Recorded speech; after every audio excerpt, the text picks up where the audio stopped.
ცვლილებები შედის 2020 წელს მიღებული შეზღუდული შესაძლებლობის მქონე პირთა უფლებების შესახებ კანონში და ამ ცვლილებების მიზანი არის მოაწესრიგოს ვებ მისაწვდომობის საკითხები.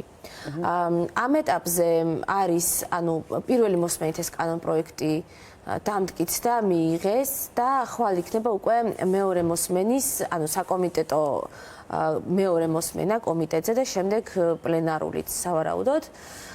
პირველი პრობლემა ის არის, რომ მე პირადად ამ კანონპროექტზე გავიგე საკმაოდ გვიან, როდესაც უკვე პარლამენტში იყო ესე ოფიციალურად შესული, თავისი კანონპროექტით და განმარტებითი ბარათით. პირველი საკომიტეტო მოსმენა როდის იყო, არ ვიცოდი, მე მაგალითად და ეხლა ხვალინდელზე ვაპირებ დასწრებას და რაღაც საკითხების წამოწევას იქ. თუმცა მაგალითად ნანა ბრეგვაძე, რომელიც ასევე უსინათლო არის ამ საკითხებით დაინტერესებული, არ დაუშვეს, ჩვენ გუშინ ვითხოვეთ, რომ ისიც დაეშვათ და კომიტეტზე ადგილები არ არის, რომ დავესწროთ ყველანი, ვისაც გვაინტერესებს. რას მოიცავს? ხო, აი რას მოიცავს და რა შინაარსია? კი ბატონო, დაიწერება ამ კანონში, ამ რედაქციით ესე არის, რომ ვებსაიტების და მობილური აპლიკაციების მისაწვდომობის საკითხს უნდა აწესრიგებდეს. ეს უკვე ავტომატურად გამორიცხავს სხვა ტიპის პროგრამებზე წვდომას, აი მაგალითად, პირადობის წამკითხველის მისაწვდომობის ვალდებულება აქედან გამორიცხულია. ყოველ შემთხვევაში ამ ტექსტიდან, რომელიც ახლა ხელთ გვაქვს. მეორე ამბავი არის, რომ უნდა დაამტკიცოს მთავრობამ სტანდარტი, რომლითაც საიტები უნდა გახდეს მისაწვდომი. და საიტებს გაუჩნდებათ ვალდებული სხვადასხვა ორგანიზაციებს, ოღონდ ეს ორგანიზაციებიც, საჯარო სტრუქტურები, ადმინისტრაციული ორგანოები არის. კერძო დაწესებულებებსაც ექნებათ ადაპტირების ვალდებულება, ოღონდ კანონპროექტში პირდაპირ წერია, რომ ზოგიერთს. ყველას კი არა უწერიათ ეგრევე ზოგიერთს და ჩამონათვალი არის რამდენიმე რა, აი მაგალითად კომუნალური გადასახადების მომწესრიგებელი, მაგალითად საცალო სურსათის რეალიზაციის, სამედიცინო სერვისის მიმწოდებელი, სოციალური სერვისის მიმწოდებელი ორგანიზაციები, მაგრამ ამ ჩამონათვალში ბევრი რამე არ შედის. თუნდაც ხო, საგანმანათლებლო შედის ყველა საფეხურის, მაგრამ მაგალითად არ შედის, პირობითად ვამბობ, ელექტრონიკის, ტექნიკის მაღაზიები, ან სხვა სარეალიზაციო საშუალებები, ან ფარმაცია შედის, მაგრამ არ შედის მაგალითად კვლევითი ორგანიზაციები. უკვე გვაქვს საკმაოდ დიდი სპექტრი საიტების, რომლებზეც რა უნდა ქნას უსინათლო, მაგალითად რო ჭირდება ის საიტი და არ არის მისაწვდომი, ვის უნდა მიმართოს და რა უნდა გააკეთოს. ეხლა მეორე ამბავი, მთავრობა იმის გარდა რომ ამტკიცებს სტანდარტს, როგორი მისაწვდომი უნდა იყოს, ხო, რას ნიშნავს მისაწვდომი, ამის გარდა ადგენს ამ აპლიკაციების და ვებსაიტების იმ მასალებს, რომლებზეც ეს კანონი არ გავრცელდება. შეიძლება იყოს რაღაც დოკუმენტები, პირობითად ვამბობ, მაგალითად, საჯარო რეესტრის ამონაწერი ან არქივში დაცული სხვადასხვა მასალები, რომლებზეც ესენი დავუშვათ იტყვიან, რომ ამათზე ეს კანონი და ადაპტირების ვალდებულება არ გავრცელდება. და ამაზე გიორგი კიდევ ბევრს და დეტალურად ისაუბრებს. მესამე საკითხი, ხო, რომ არ მოიცავს ეს კანონი არ აწესრიგებს შიდა სამსახურებრივი პორტალების ადაპტირების ვალდებულებას. როგორიც არის მაგალითად, აი მასწავლებლების სამუშაო საიტი რო არის, სადაც კრედიტებს აგროვებენ და რაღაცებს ტვირთავენ, ან თავის დროზე, აი იგივე ნანიკო ბრეგვაძე ერთი ვაკანსიიდან მეორეზე გადაიყვანეს მერიაში წლების წინ, სწორედ იმიტომ, რომ ოპერატორისთვის საჭირო პროგრამა არ იყო მისთვის როგორც უსინათლოსთვის მისაწვდომი. აი მსგავს პროგრამებზე ეს კანონი ასევე არ ვრცელდება, იმიტომ რომ ჩამონათვალში არ არის ყოველ შემთხვევაში ეს და ჩვენი დასაქმება, ხა უსინათლოს დასაქმება თანამედროვე სამყაროში დიდწილად ხდება ინტელექტუალურ შრომაში, ხო? რასაც ჭირდება ვებსაიტები და სხვადასხვა ელექტრონული მასალები და ეს თუ არ შედის სამუშაო პორტალები, გამოდის, რომ დასაქმებას ეს ხელს ვერ შეუწყობს. და მეოთხე საკითხი, კარგი, ეს ყველაფერი გავიგეთ, მაგრამ აი ვთქვათ, რომელიღაც საიტი არ არის, ვადა არის განსაზღვრული ახალი საიტებისთვის 2027 წლის 1 იანვრისთვის უნდა გახდეს მისაწვდომი და უკვე მოქმედი საიტებისთვის თუ არ არის და არ არქივებული 2021 წლის 31 დეკემბერი. და ვთქვათ, აი რომელიმე საიტი არ არის მისაწვდომი ამ პერიოდისთვის. განა ვინმე ამოწევს, აი მაგალითად ფიზიკურ გარემოზე გვაქვს ჩვენ ესეთი სიტუაცია, რომ მერიას აქვს ვალდებულება, რომ მინიმუმ შენობაში ამოწმოს რამდენად აკმაყოფილებს სტანდარტს. ამაზე ვინმე კი არ ამოწმებს, ანუ შენ გიწერენ მოქალაქეს, რომ გაქვს უფლება, რომ გაასაჩივრო სასამართლოში, ანუ რამე მარეგულირებელ ორგანოში, კი არა, სასამართლოში დაელოდო რამდენიმე წელი და მერე სასამართლო გამოიტანს, რომ კი, ეს საიტი უნდა გახდეს მისაწვდომი.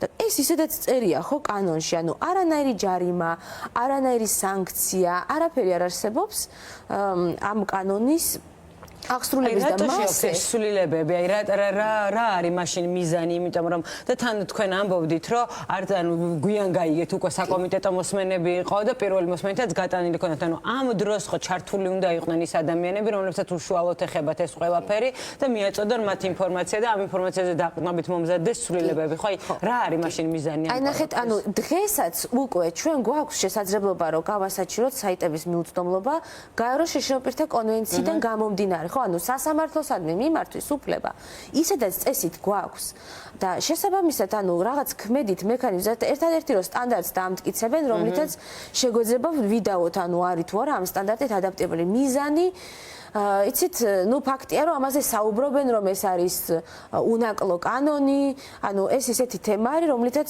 ანუ რომლის დარეკლამებაც კარგად შეიძლება მე აქვე მინდა აღვნიშნო რომ აი არ ვიცი ახლა ვნახოთ რამდენად კონსტრუქციულები იქნებენ და აი არგუმენტები რო გვაქვს და რეკომენდაციები რამდენად გაითვალისწინებენ ამ რეკომენდაციებს და რამდენად აი ეს საკითხები შევა უკვე მეორე მოსმენით და შეიტანენ ამ ცვლილებებს უბრალოდ აქვე მინდა ვთქვა და უსინათლოთა კავშირის პოზიცია ამ სიტუაციაში რომ ეს ორგანიზაცია ანუ საჯაროდ წერს რომ არის ძალიან იდეის დონეზე რა თქმა უნდა ძალიან კარგი ანუ საჭიროა ამის მოწესრიგება ფაქტია რა თქმა უნდა მაგრამ დანარჩენი ხა ხო ვამბობთ ანუ შინაარსი და მექანიზმი თუ არ ექნება აღსრულების ხო ნუ ძალიან ლამაზად დაწერილი კი ბატონო აღიარების დონე ექნება მხოლოდ ხო და უსინათლოთა კავშირი გამოდის და ამბობს რომ ეს არის ნუ ძალიან კარგი კანონი და აი რაღაცა მხარს უჭერს და როდესაც რაღაცას მხარს უჭერ ხო ამ ხელა ორგანიზაცია ეს იმას ნიშნავს რომ შენ პასუხისმგებლობას იღებ რომ ყველა უსინათლოს უფლებები მისაწვდომობაზე აი ამ კანონის ფარგლებში და პირობებში იქნება დაცული. და ეს იმას ნიშნავს, რომ ვიღაცა უსინათლო რო გამოვა და იტყვის, რომ აი მე მაგალითად მჭირდება ის სამუშაო პორტალი რო იყოს მისაწვდომი, იმიტომ რომ სხვანაირად სამსახურს არ მაწყებინებენ. მე პირადად აი იმ უსინათლოს გადავემისამართებ კავშირში, რომელიც მიესალმებოდა ამ კანონს, აი ამ რედაქციით. და ვეტყვი რომ მოვთხოვ მათ რომ დაიცვან ამ უსინათლოს უფლებები. მიიღონ სასამართლოში და სცადონ, აი თუ გამოუვიდეთ, აბა თუ გამოუვათ აი ამ კანონის ფარგლებში, რომელსაც ასე უპირობოდ მხარს უჭერენ, რომ დაიცვან ამ ორგანიზაციის წევრი ხართ? დიახ, ვართ და ანუ მე ვარ გიორგი გარიცხულია, მაგრამ ორი ინსტანციის სასამართლომ აღადგინა ის წევრად, მაგრამ მაინც კიდევ ჩივიან, მაგრამ და მე მახსოვს რომ ესეთი ამბავი იყო უსინათლოთა კავშირში რამდენიმე თვის წინ არა, რამდენიმე წლის წინ იყო ძალიან სერიოზული დაპირისპირება წევრების ერთი ნაწილი ეწინააღმდეგებოდა ახლა ვინც არის მე მგონი ამ კავშირის პრეზიდენტი თუ ხელმძღვანელი მას ძალიან ესე იგი უკმაყოფილოები იყვნენ მისით და მისი მუშაობით და ამბობდნენ რომ ის ატარებდა პირდაპირ პარტიულ იმას რა ქვია პოლიტიკას ამ კავშირში და მე მახსოვს რომ მაშინ შევხვდით კიდეც მე ვაკეთებდი სიუჟეტს და ძალიან ნაწყენები იყავით ამ კავშირის ხელმძღვანელობის ვინც კანონებს ვკითხულობთ და ვისაც ინტერესი გვაქვს ზოგადად ამ თემებზე ასეთი ადამიანი ანუ პარლამენტმა გავიგეთ რომ არ ჩაქრთო არც მათ არ ჩაქრთეს და არც კი გაგვაგებინეს რომ ეს იგეგმებოდა ვინც კანონებს ვკითხულობთ ხოლმე და რაღაცაში ვერ ყვევით გასაგებია გიორგი ზოგადად რამდენად ინფორმირებული არიან შშმ პირთა საზოგადოება ამ კანონმდებლობის შესახებ და ეს მომაღნიშნა რომ ამ ორგანიზაცია მხარს უჭერს და ამბობს რომ კარგია კი ცვლილება კარგია მაგრამ გააჩნია ეს ცვლილება რას მოიტანს ადამიანების პასუხისმგებლობასაც იღებს ესე იგი ჩვენ უნდა პირველ რიგში გავმიჩნოთ მხარდაჭერაში რა იგულისხმება ეხა ორგანიზაცია, რომლის ხელმძღვანელობას განსაკუთრებით მძიმე მუხლებით პროკურატურამ ბრალი წარუდგინა ხელმძღვანელებს და ორი ინსტანციის სასამართლომ შიშუბ პირების მიმართ დისკრიმინაციის ჩამდენად ცნო, ასეთი ტიპის ორგანიზაციისგან გასაკვირი აღარ არის მხარდაჭერა. იგი უსინათლოთა კავშირზეა, ხო, ლაპარაკი? ისეთი ტიპის ცვლილებებზე, რომელიც თავისი შინაარსით არის დისკრიმინაციული. ჩვენ საქართველოს კონსტიტუციის მე-11 მუხლი გვიდგენს თანასწორობას და ეს ამავე მუხლის ცალკე პუნქტი ადგენს, რომ სახელმწიფო ვალდებულია შიშუბ პირებისთვის განსაკუთრებული პირობების შექმნას. თუ ჩემი უფლებები არსებული დავიწროვდება ესმამ, რაც ახსენა, რომ სასამართლოში დღეს მაქვს მიმართვის უფლება და ნებისმიერ იურიდიულ პირს მოუგებს არჩევს, სწორად შედგენილი დავის ფარგლებში, რომ მისი ვებსაიტი უნდა იყოს მისაწვდომი. თუ მთავრობა განმისაზღვრავს კონკრეტულ სფეროებს, მაშინ იმ კონკრეტულებს მოუგებ და არა დანარჩენებს, იმიტომ რომ კანონი პირდაპირ მეტყვის. ანუ ეს პირველი ნაწილი, რაც შევიწროვდა ჩემი უფლებები და გარდა კონსტიტუციური ნორმის დარღვევისა და სტანდარტთან შეუსაბამობის, ასევე კონვენციის რეგრესია არის ფაქტიურად ეს და კონვენცია პირდაპირ კრძალავს უკვე არსებული უფლებების დავიწროვებას. განსაკუთრებული ლეგიტიმური მიზნების გარეშე და აქ ეს ლეგიტიმური მიზნები არ არსებობს. მეორე არის ის, რომ განსაკუთრებული პირობებს როგორ ვქნით, თუ ეს ნორმა არ უზრუნველყოფს დასაქმებას დღეს შიშუბ პირებისთვის დასაქმების საუკეთესო სივრცე სად არის? ფიზიკურ გარემოში თუ ციფრულ გარემოში? ჩვენ სად მივდივართ ახლა? რა მოცემულობა გვაქვს? აბსოლუტურად უდიდესი ნაწილი ჩვენი ყოველდღიური ცხოვრებისა გადატანილია ციფრულ სივრცეში, ხო?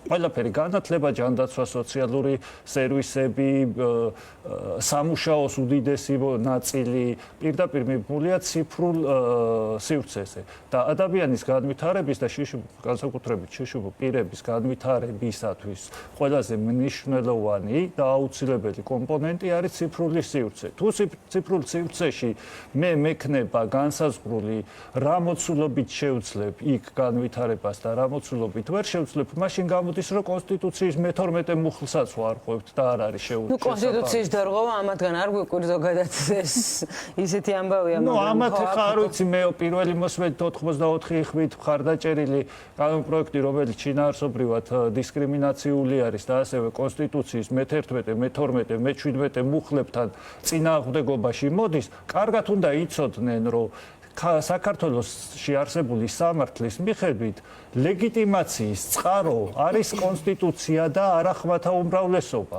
და თუ კონსტიტუციასთან რაიმე წინააღმდეგობაში მოდის, ის არალეგიტიმურია. ეს კაფიოთ უნდა იცოდნენ პარლამენტის წევრებმა, მათი ვალდებულებაა, რომ ეს იცოდნენ. ამავდროულად ესვა თქვა და ჩვენ გვაქვს მიღებული მისაწვდომობა ორ ნაწილად შეგვიძლია გავყოთ ფიზიკური და ციფრული. ფიზიკური მისაწვდომობის ნაწილში, რაც ფიზიკური ინფრასტრუქტურას გულისხმობს, ჩვენ გვაქვს რეგლამენტით განსაზღვრული, დადგენილი არის სტანდარტი, რომლის დარღვევასაც ვრცელდება ადმინისტრაციული სამართალდარღვევა კოდექსი. ამ ნაწილში ციფრულ ნაწილში, რომელიც ჩემთვის სერვისების, მომსახურების და ყველაფრის მიღების აუცილებელი კომპონენტია, აქ ამბობს კანონი, რომ აქ თუ ვინმე ამას არ შეასრულებს, შენ თვითონ იდავე სასამართლოში და როგორ უნდა აიხსნას ეს? ეს ხო თავისთავად დისკრიმინაციული მიდგომა არის. თუ ერთ ნაწილში ვამბობთ, რომ ამას უნდა უზრუნველყოფდეს სახელმწიფო და ამისი აღსრულების მექანიზმებს ქმნის და პასუხისმგებლობას თავის თავზე იღებს, მეორე ნაწილში როგორ აიხსნება, რომ თელ ტვირთს სამართლებრივი დავის ტვირთი გადააქვს მოქალაქეზე. აი მეც გეტყვით. 2017 წელს და 2020 წელს ლიბერტი ბანკთან მისაწვდომობის ნაწილში არის ორი სარჩელი მოგებული. და ორივე შემთხვევაში სასამართლომ ლიბერტი ბანკი დაავალდებულა, რომ შიშუბ პირებისათვის მისაწვდომი როგორც სერვისი, ასევე სივრცეები გახადოს ადაპტირებული და მისაწვდომი. თქვენ შეგიძლიათ Liberty Bank-ის რომელიც არა მაინც გაკეთებული და მაშინ რას ვიხებთ ამ კანონით? ეს ხო უკვე დეკლარაცია არის. თუ არ მუშაობს აი დაუშვათ ამ ლოგიკას გავყევით და წავედი მე სასამართლოში და მოვიგე ჯერ რამდენს უნდა მოუგო როცა ავტომატურად ყველაზე არ ვრცელდება და მოვიგე ვინ არის პასუხისმგებელი ამ განჩინების შესრულებაზე აი მოგებული არის ბატონი იონა თაბიშვილი გამოდის და ამბობს რომ თურმე საუკეთესო ნაბიჯს დგავენ შშმ პირებისათვის და მთელი პროპაგანდა აწარმოეს გახარია საქართველოსთვის გუნდის წევრების მიმართ რომლებმაც მხარი არ დაუჭირეს და რა ვიცი პროპაგანდას ავრცელებენ რომ თურმე შშმ პირების საჭიროებას არ დაუჭირეს მხარი მაშინ გამოვიდნენ და დაასაბუთონ როგორ არის ეს შშმ პირებისათვის სასარგებლო ორი სარჩელი არის მოგებული უსრულმელყონ მისი აღსრულება, რატო ვერ ხდება? და დღემდე არ მოხდა ამის აღსრულება. დღემდე ფასადური აღსრულება არ არის აღსრულება. თუ ცვლილებები არის, ეს უნდა იყოს ხელშესახები. და არა დეკლარაციული. ამ კანონითაც, აი თქვენ ახსენეთ, მაშინ რაში ჭირდება? ხო, რაში ჭირდება? წმინდა, ეს არის სენსიტიური საკითხი, სოციალურ თემაზე, როგორც შიდა, ასევე საერთაშორისო დონეზე, რაც პიარისთვის არის ძალიან კარგი. ერთი შეხედვით ამ კანონზე, თავისი სათაურიდან გამომდინარე, ყველა თქვა, რომ რაკაია, ხო, მაგრამ შინაარსში როგორც კი შევედით, არა ზრუნვა, არამედ პირიქით უკუსვლა არის. მადლობა. ზოგადად აი არაერთი კანონი მიიღეს, ამის წინ კიდე იყო რუსული კანონი. და რამდენად პრობლემური არის ასევე შშმ პირებისთვის, აი თქვათ რომ რესურსებზე ხელმისაწვდომა კიდე ესმას არაერთი სოციალურ ქსელში არის ვიდეო, როგორ რთული არის მათთვის ფიზიკური ადაპტაცია ქუჩაში მოძრაობისთვის და ასე შემდეგ. და ზოგადად რა პრობლემები არის, მოდით მაგაზეც ვსაუბროთ ამ კანონთან ერთად და კიდე როგორ გაართულებს თქვენი ცხოვრებას. აი ამ კანონზე გეტყვით უბრალოდ კიდევ ერთ მაგალითს, წარმოვიდგინოთ რომ მე ვასაჩიებ რომელიღაც საიტის მიუწვევლობას. ადამიანი რომელიც არ ვარ ტექნოლოგიებში და ტექნიკაში იმდანად გარკვეული.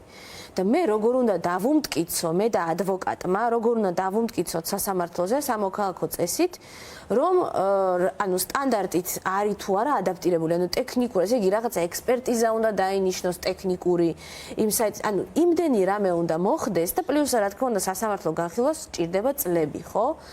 არა და გვაქვს მაგალითად მომხმარებელთა უფლებების შესახებ ხო საზოგადოებრივი დამცველი რაღაც სტრუქტურები რომლებმაც შეიძლება ის თავიანთ თავზე აიღონ ამის მონიტორინგი და ზედამხედველობა ამ კანონის აღსრულებას. ეხლა რაც შეეხება სხვადასხვა ამ აგენტების შესახებ კანონების კასკადს ხო თუნდაც აი ეხლა პოლიტიკური გაერთიანების შესახებ კანონში ცვლილება შედის რომლის თანახმადაც ადამიანებს ანუ ვინც ოდესმე ანუ 8 წლის განმავლობაში რომელიმე ფაქტობრივად რომელიმე NGO-სთან თუ თანამშრომლობდა უფლება აღარ აქვს პოლიტიკური პარტიის წევრი იყოს ანუ ეს წარმოიდგინეთ ეს შიშება ეხლა მაგალითად დაუნის სინდრომის მქონე ბავშვებისთვის მშობლები რო წერენ პროტოკოლს როგორი უნდა იყოს ამ ბავშვების სამედიცინო მომსახურება ან როგორი უნდა იყოს აუტიზმის პროგრამა შესაბამის სერვისებს რო ქმნიდნენ ან ადვოკატები რომლებიც პედოფილებისგან იცავენ ბავშვებს ეს ადამიანები პოლიტიკაში ვერ შევლენ იმის გათვალისწინებით რომ კვოტები ვერ მივიღეთ დასაქმების შშმ პირებისთვის ძალიან ბევრისთვის პირველადი დასაქმების წყარო იყო ეს საერთაშორისო პროექტები და არასამთავრობო ორგანიზაციები. ესე გამოდის, რომ ამ ადამიანების დასაქმების ეს საშუალება მოისპო და ამ ადამიანებს მოესპოთ პოლიტიკაში თუნდაც მოსვლის და პოლიტიკური უფლებები ეზღუდებათ იმის მიუხედავად, რომ რა ვიცი, ლუსტრაციის კანონი არ გვაქვს ქვეყანაში მიღებული და რაღაცა საბჭოთა სპეცსამსახურებთან ვინ თანამშრომლობდა და როგორ იყო ჩართული, ის არ ვიცით და აი ამ ადამიანებს ვრიყავთ პოლიტიკური საქმიანობიდან, ვისაც რაღაცა ცოდნა აქვს, ხო? შშმ პირთა უფლებებზე, გარემოს მისაწვდომობაზე, სხვა ზოგადად გარემოს დაცვაზე, სხვა უამრავ საკითხზე და ამ ადამიანებს ვრიყავთ, ხო? ეხლა ერთი მინდა კიდე გავიხსენო, ხელმოწერის კანონი უსინათლოების, ხო? მაშინაც კავშირი უჭერდა მხარს სახელმწიფოს მიერ შემოთავაზებულ ნებისმიერ ვერსიას, აი უბრალოდ დეკლარაციას რა, რომელშიც იმდენი გამონაკლისი იყო, რომ ფაქტობრივად იმას ვერ გამოიყენე, მაგრამ როდესაც ჩვენ არგუმენტები რომ მოვუყვანეთ და რო გაითვალისწინეთ და როცა იყვნენ კონსტრუქციულები, მივიღეთ კანონი, რომლითაც ახლა უსინათლოები ხელს აწერენ ნებისმიერ საბუთს და ყველამ ამოისუნთქა მართლა სიტყვის ამ პირდაპირი მნიშვნელობით. ხო, იცი რა არის, ანუ ზოგადად ახლა თქვენ რასაც საუბრობთ ის არის, რომ ეს კავშირი, რომლის წევრებიც, ამ შემთხვევაში ესმა არის უბრალოდ არ ვიცი, უფუნქციო ორგანო, რომელიც სრულად ეთანხმება ყველაფერს, რასაც შესთავაზებს ეგრეთ წოდებული ხელისუფლება და ეგრეთ წოდებული პარლამენტი. დღევანდელი მოცემულობით მე ვიტყოდი, აი დღევანდელი მათი ხელმძღვანელობა უბრალოდ უფუნქციო კი არ არის კონტრპროდუქტიული, ანუ გამოდის, რომ ისინი აქეთ ხელს გვიშლიან იმაში, რომ უსინათლოების უფლებები რაღაცნაირად წინ წამოვწიოთ. აქეთ დაფინანსება საინტერესო ვთქვათ, რამ ხელა მათი დაფინანსება? მილიონიანი შემოსავალი აქვთ. ძირითადად აქვთ ქონება, რომელიც არის კავშირის სახელზე გაფორმებული, არის სახელმწიფო უზუფრუქტით გადაცემული, პრივატიზებული 90-იან წლებში, ყოველგვარი პირობის გარეშე, ხო, წინა პირობის, რო ვთქვათ, იქ დემოკრატიული პროცესი როგორი არის. კი, სახელმწიფო სერვისების ხელმძღვანელი როგორი ირჩევა? ვთქვათ, არჩევის წესი როგორია? არა პირდაპირ ირჩევენ, ანუ ჯერ ფილიალებში ირჩევენ ამომრჩევლებს, რომლებიც არიან ძირითადად ან დასაქმებულები კავშირში, ან მათი ოჯახის წევრები. და მერე ეს ადამიანები ირჩევენ ხელმძღვანელს. აი, გიორგის კითხოთ, როგორ შეიძლება რომ ვთქვათ, აი რა არის აუცილებელი იმისთვის, რომ ხა რაღაცა ცვლილებაო რომ ამბობთ, სულ რაღაცა ის არის, რომ ცვლილება კარგისკენ მიმართული უნდა იყოს, მაგრამ ამ შემთხვევაში უკვე ბევრჯერ ვნახეთ ეს და ეს პირველი შემთხვევა არ არის, რომ ცვლილებას არ ქმევენ და აბსოლუტურად უარეს შედეგს ვიღებთ და მეორეც ცვლილება სულ რო კარგი იყოს, ამას ხო ჭირდება შემდეგი ნაბიჯები დაახსრულება, ხა დოკუმენტში რა გეწერება, ამას ხო არ აქვს მნიშვნელობა, თუ რეალურ ცხოვრებაში არ გადმოიტანე და რეალურად ხელმისაწვდომი არ გახადე რაღაცა, რასაც ცვლი ესე რომ ვთქვათ. რა არის ყველაზე მნიშვნელოვანი, ან ვისი ჩართულობა უნდა იყოს, ან ვის უნდა მოусმინოს ამ ხალხმა, რომ რეალურად ცვლილებები დადგეს და არა მხოლოდ პიარისთვის, როგორც ვთქვით უკვე. კი, აქ ძალიან მთავარი არის, რომ სახელმწიფო პოლიტიკის დონეზე როგორ უყურებთ საკითხს. დღევანდელი გადმოსახედიდან უფრო მიდგომა არის, რომ რაღაც ერთი მოწყვლადი სოციალური ჯგუფია თავისი პრობლემატური საკითხებით და უფრო ემოციურ დონეზე უდგებიან და არასისტემური მიდგომა არ გაგვაჩნია. ჩვენ შეგვიძლია შევხედოთ ამ საკითხს, შშმ პირთა საკითხებს სისტემურ ჭრილში და სახელმწიფოებრივ ჭრილში. და შევადაროთ რა უფრო უკეთესია. ჩვენ შეგვიძლია ამ საკითხზე როცა უმსჯელობთ, პირველ რიგში აუცილებლად აი რუსული კანონი ვახსენეთ და ნუ წინა პერიოდს რო შევხედოთ, სადაც ძალიან უყვარს ბატონ კობახიძეს არგუმენტები. აქაც უნდა დაიდოს არგუმენტები, როცა შშმ პირთა საკითხებზე ვსაუბრობთ, ჩვენ შეგვიძლია დავიდოთ მაგიდაზე კონსტიტუცია და გაეროს შშმ პირთა კონვენცია და გავყვეთ ასევე რა არის აქ სახელმწიფოს ინტერესი. ჩვენი მიზანი რა არის, რომ საბოლოო ჯამში შშმ პირებთან მიმართებაში მივაღწიოთ ის, რომ ისინი იყვნენ მთლიანი შიდა პროდუქტის შექმნაში ჩართულები და ეკონომიკურ დამოუკიდებლობას მივაღწიოთ, თუ მათთვის დანახარჯები, ასე ვთქვათ, ბიუჯეტზე დამოკიდებულები გავხადოთ და ამას შეუწყოთ ხელი. ანუ სახელმწიფოებრივ ჭრილში რო შევხედოთ არის, რა თქმა უნდა, მთლიან შიდა პროდუქტში ჩართვა და მთლიან შიდა პროდუქტში ჩართულობა რო უსრულველყოთ, ამისთვის არის აუცილებელი ეს ქვედითი ნაბიჯები გადაიდგას. რა თქმა უნდა, აქ არავისი ილუზია არ აქვს, რომ რაღაც ერთი დღის სამუშაო არის ამ პრობლემების მოგვარება, მაგრამ არის თავარი, რომ ფუნქციურად რას ვაკეთებთ. თუ კანონი დეკლარაციული არის და ის არ მუშაობს პრაქტიკაში, გამოდის, რომ იმ მიზნისკენაც არ მივდივართ და თავარი რას ვიღებთ ამ ყველაფრით, ხო? აი მე ვსვამ მარტივ კითხვას. ჩვენთანაც, საზოგადოებასთანაც და მათ შორის უმრავლესობასთანაც. თუ 2012 წლიდან დღემდე ფინანსური მოცულობის რაოდენობა გაიზარდა. თუ 2012 წლიდან დღემდე უფლებრივი მდგომარეობა გაუმჯობესდა რეალურად. მაშინ რატო გაიზარდა შშმ პირთა უკმაყოფილება ხელისუფლების მიმართ? შშმ პირთა უკმაყოფილება კი არა, მთელი საქართველოს უკმაყოფილება გაზრდილი ეგრეთ წოდებული ხელისუფლების მიმართ, მაგრამ დავიწროებულად რა შევხედოთ. ეს ხო ურთიერთშეუსაბამო რაღაც ხო ხდება? ანუ გიორგი, გიორგი, ამ ყველაფერს როგორ ამართლებენ ზოგადად? რომ აი ეს თქვენთვის კარგი არის, პირიქით ყველაფერი კარგად მიდის. ერთადერთი რასაც ამბობს, აი პირველი მოსვენის კომიტეტზე ვიყავი და ძალიან კონსტრუქციულად შვიდად მართლა გულწრფელად წადევიდან მნიშვნელოვანი საკითხი არის შშმ პირებისთვის, რომ შინაარსში შევსულიყავით და ის რა ხარვეზები რაც აქვს ამ პროექტს გაუზიარეთ კომიტეტზე და ერთადერთი რითიც ასაბუთებენ, რომ ეს კარგი არის ის, რომ ანუ რასაც ეს კანონი იძლევა, არის ის, რომ სასამართლოში მიმართვის უფლება მექნება, რაც ისედაც მაქვს. პირიქით. ანუ ისედაც ხოლმე ნიშნეთ, რომ ასრულებაში არის პრობლემა. კანონმდებლობის დონეზე გაიწერა. კანონმდებლობის დონეზე გაწერილია უკვე მოქმედი სამართალია შშმ პირთა კონვენცია და კონსტიტუციის შემდეგ ყველა კანონზე მაღლა დგას და მისი შესრულება სახელმწიფოსთვის სავალდებულოა.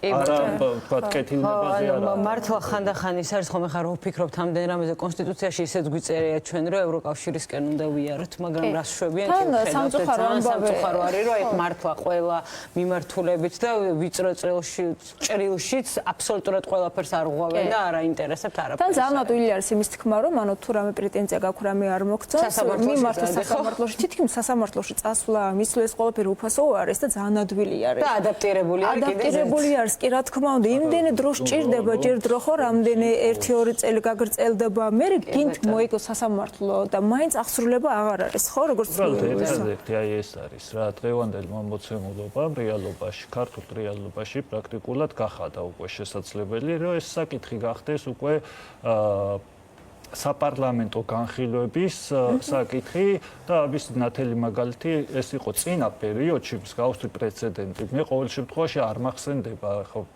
ძალიან ბევრს ვფიქრობდი და ვიხსენებდი, როდის იყო, როცა შშმ პირთა საკითხებზე ბლოკირება პირდაპირ მოახდინა ოპოზიციურმა პარტიამ. რამაც თემა საბოლოო ჯამში პრემიერის დონეზე აწია.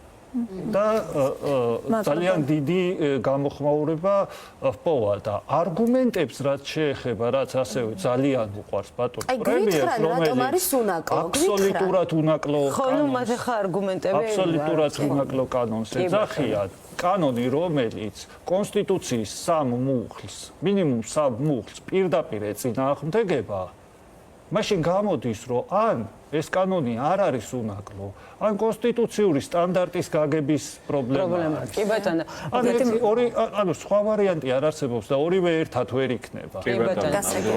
ხო, და იმედია რომ არ ვიცი, ხა ხვალაც არის ეს მომთქვა საკომიტეტო მოსმენა და ვნახოთ როგორ განვითარდება იქ მოვლენები, აპირებს ისიც რომ მივიდეს. ძალიან დიდი მადლობა უნდა გითხრათ ჩვენთან მოსვლისთვის და ამ თემაზე საუბრისთვის და მეც მინდა განსაკუთრებული მადლობა გითხრათ თქვენ და თქვენთან ერთად არაერთხელ გაგიშუქებიათ შშმ პირებთან დაკავშირებით. ვცდილობთ ხოლმე რომ ამ თემას მივაქცევთ ყოველდღე. არის ამ საკითხის რეალურად ხელშესახებ შედეგებს რომ მივახციოთ ქვეყანაში და რეალურად არა ვთქვათ მარტო უფლებრივ დონეზე, არამედ ქმედითი ცვლილებები რომ მოახდინოთ, მედიის ჩართულობა არის ძალიან მედიაც ხო, ნამდვილად ასე არის და ჩვენც როგორც შეგვიძლია ვცდილობთ და არ ვიცი, მუდმივად გავაგრძელებთ ამაზე საუბარს. მადლობა უნდა გითხრათ მოსვლისთვის, სამირა, შენც მადლობა ამ თემის არჩევისთვის და მე და ბექა რამდენიმე წუთით უნდა დაგემშვიდობოთ რეკლამის დროა ეთერში, მალე დავბრუნდებით, ამიტომ არ გადართეთ.